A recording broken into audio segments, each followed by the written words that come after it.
before the decision was made to play this tape for me to translate, I intended to start on a note, and I will seek your permission to still go back to the point I wanted to start from.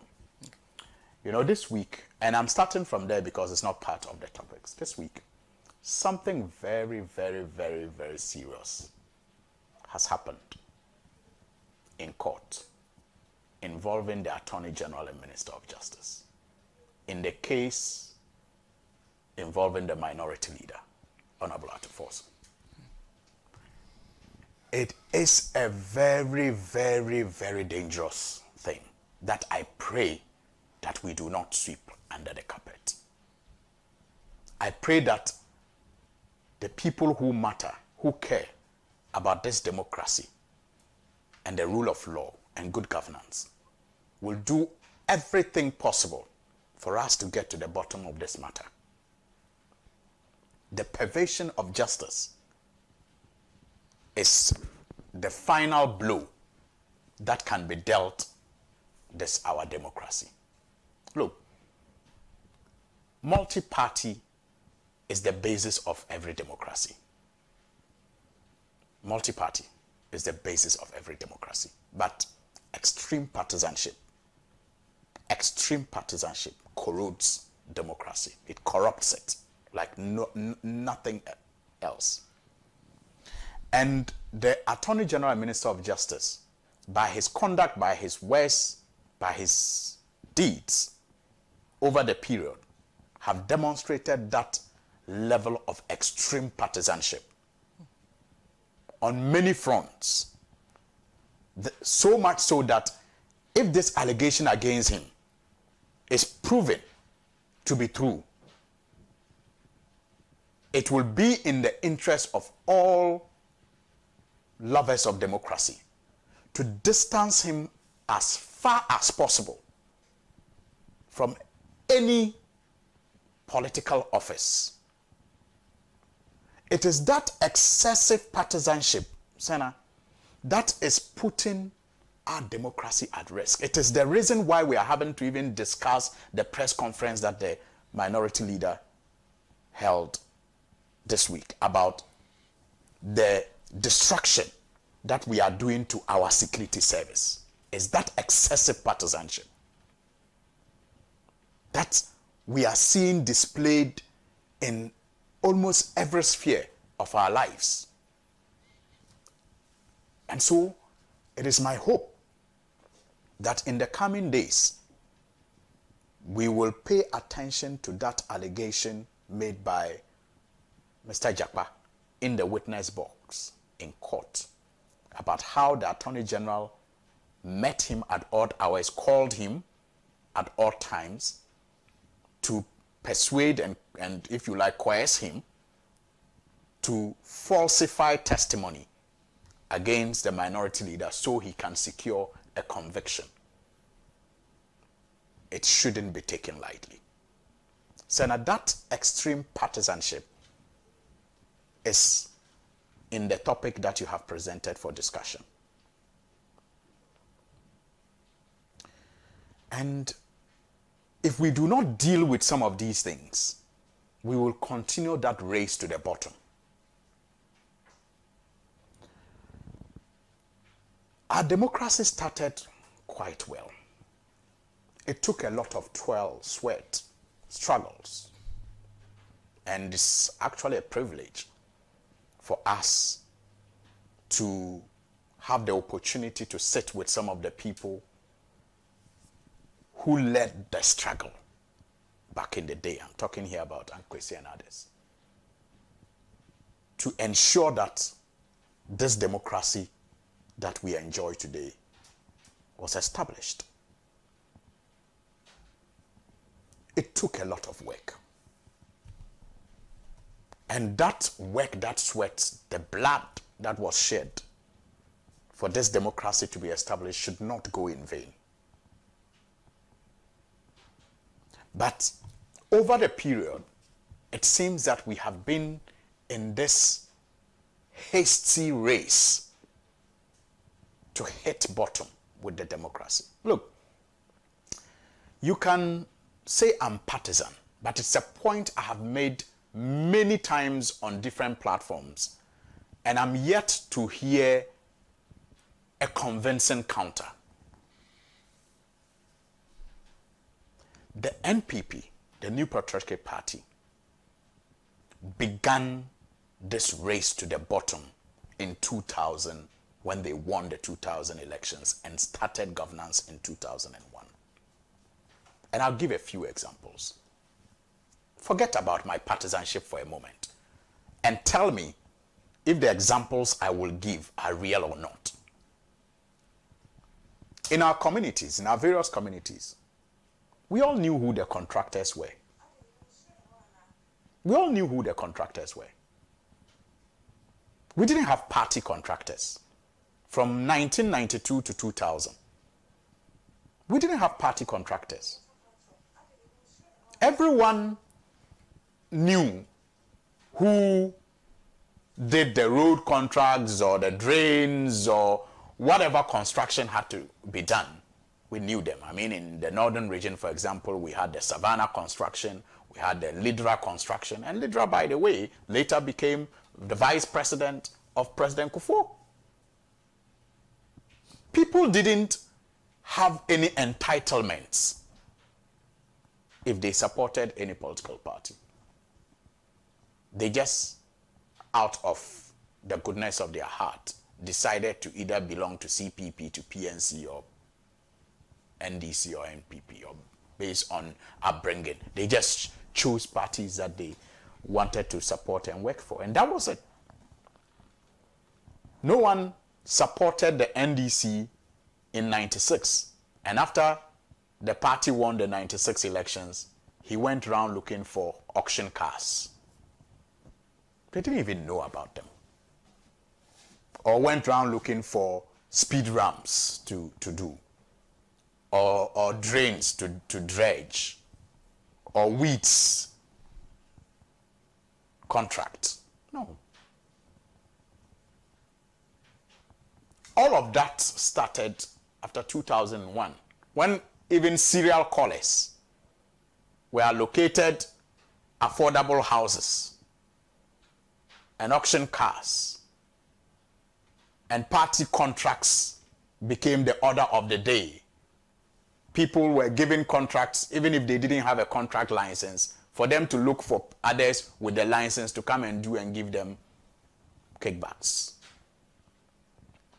That's when many, I believe in the NDC, started thinking that they had been foolish. They had missed opportunities. And so government could be this sweet, could have such opportunities, supporting a party could afford you such. That's when many NDC people started thinking that way. And so, therefore, were you surprised?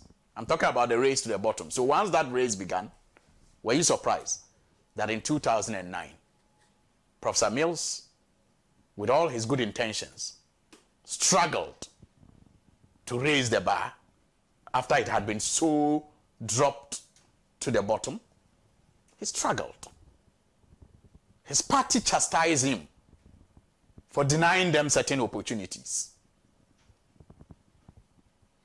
Remember the Alex Segbefia and Co saga at the ports and auction cars, the struggle, who got it and who didn't get it. The attempts to put in measures to control it.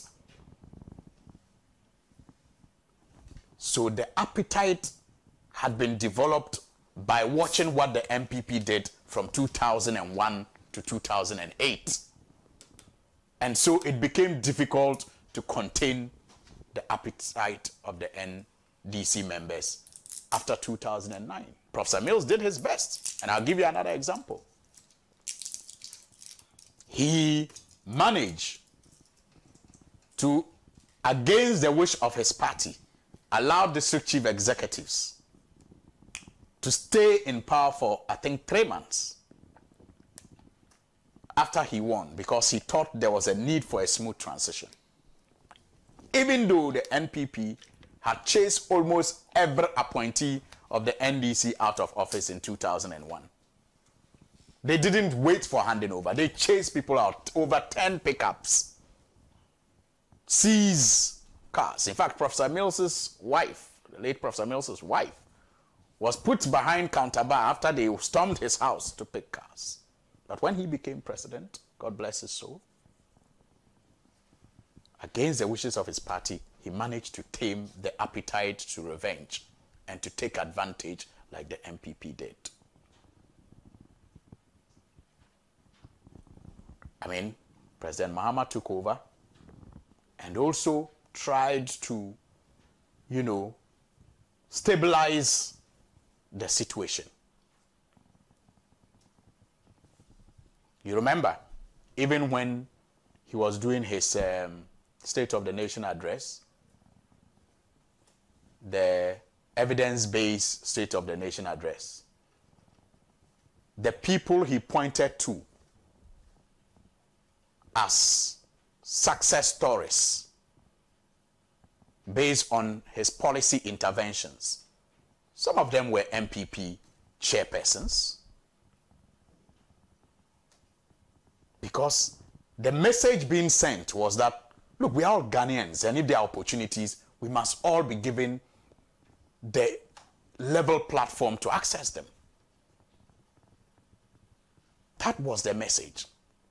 I mean, yes, it wasn't pleasant for even some NDC members, because the MPP between 2001 to 2008 had mastered the winner-takes-all attitude. And so some members of the NDC didn't like the father-for-all concept.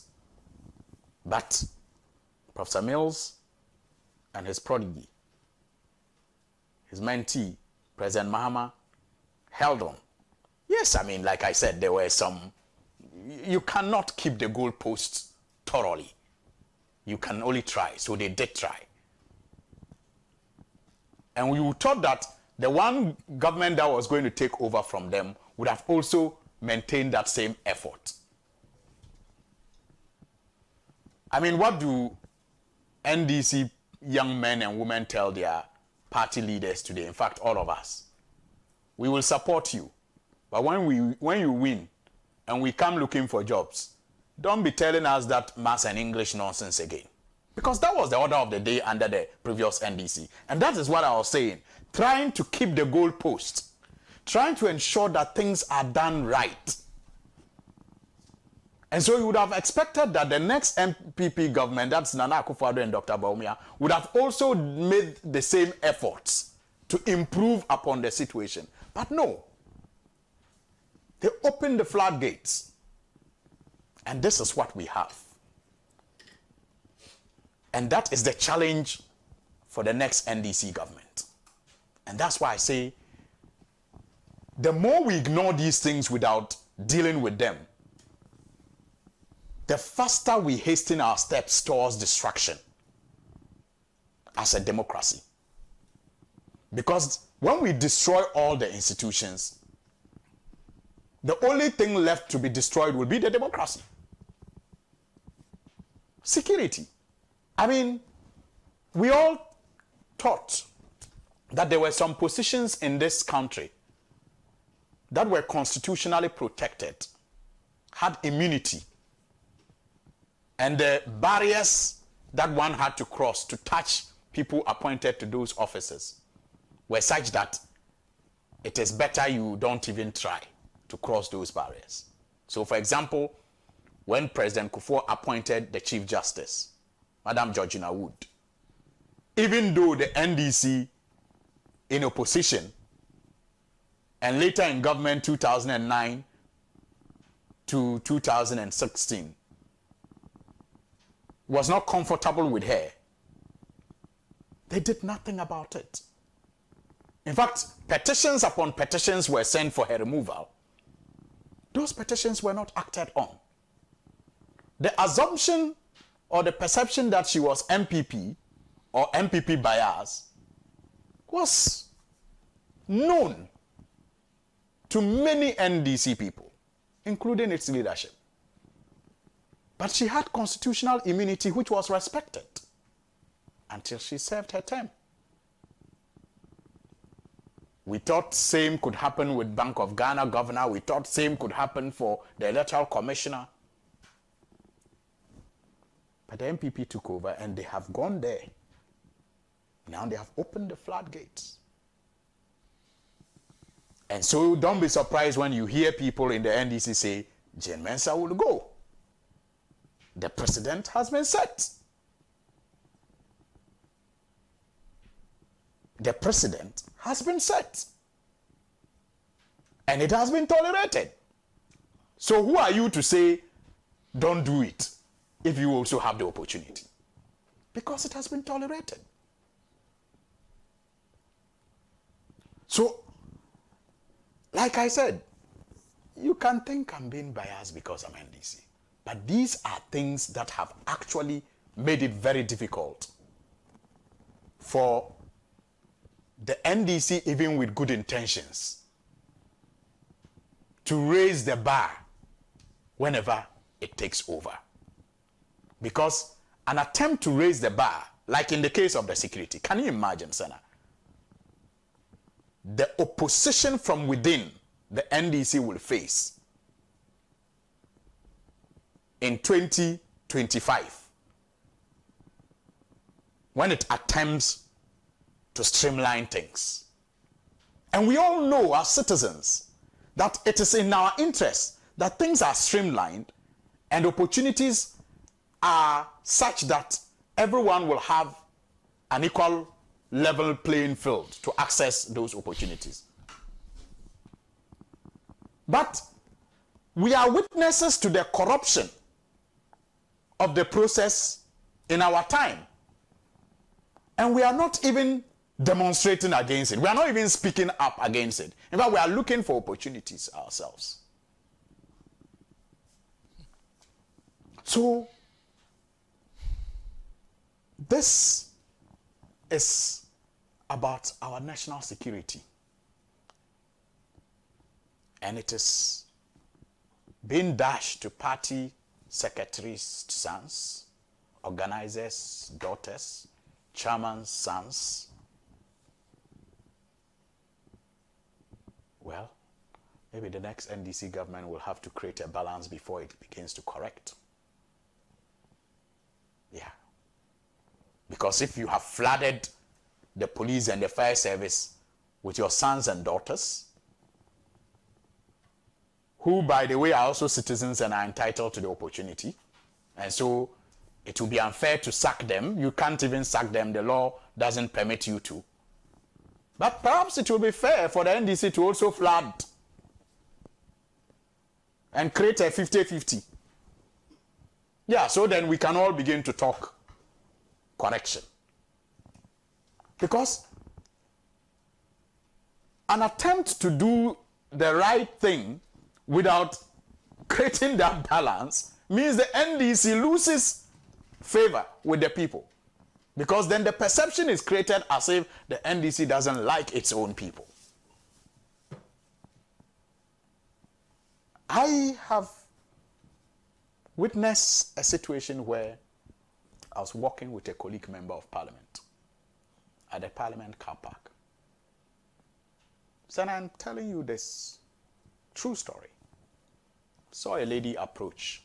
Said, oh, this girl is my former woman organizer's daughter. She came to me looking for a job some time ago. The lady gets close. This colleague MP of mine asks her, hey, did you get the job you said you wanted? She says, no, she's still looking. Said, if you get immigration, will you go? She says, yes. Take this number, go and call the person and go and do medicals. Yeah.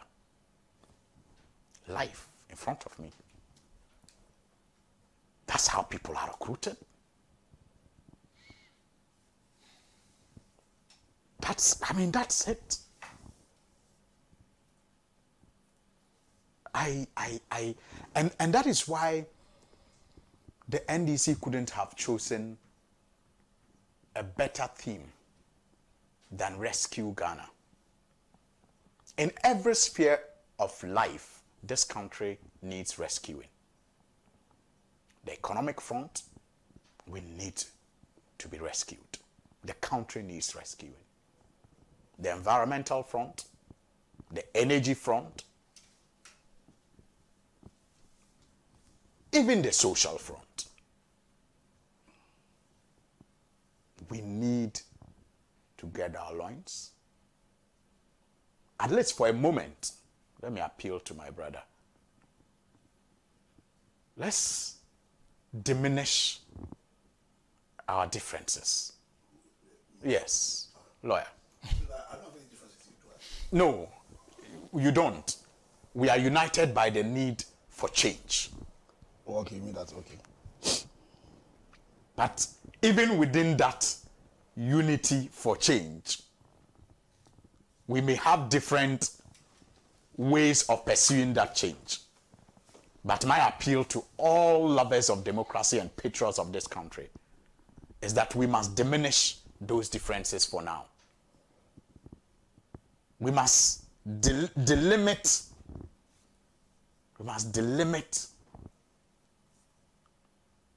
our weaknesses, individual weaknesses and collective weaknesses, and get together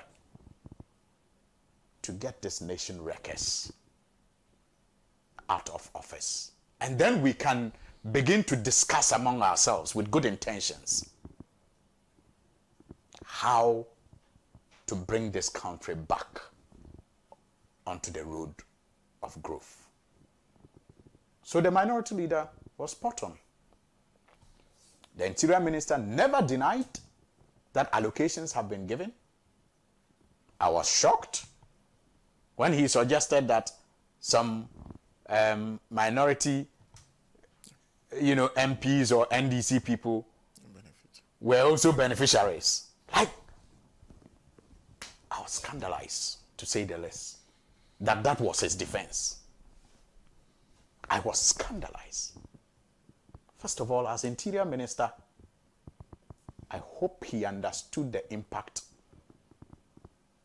on his office of such a gaffe.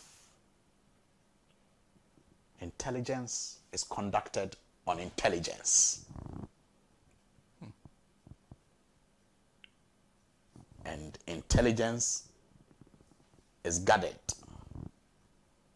And it takes a lot of integrity and discernment for people to be able to trust you with intelligence. But that doesn't matter. Assuming without admitting that some NDC MPs or minority members or NDC people also benefited from those allocations. Is that even right? To use it as a defense? And I'm happy that the minority leader has challenged him to produce the evidence. Produce the evidence. It's like you are stealing and you are caught. And then you say, oh, I'm not the only one stealing. So what's the name? Senator is stealing. How does that exonerate you as a thief? We need to rescue this nation. Thank you.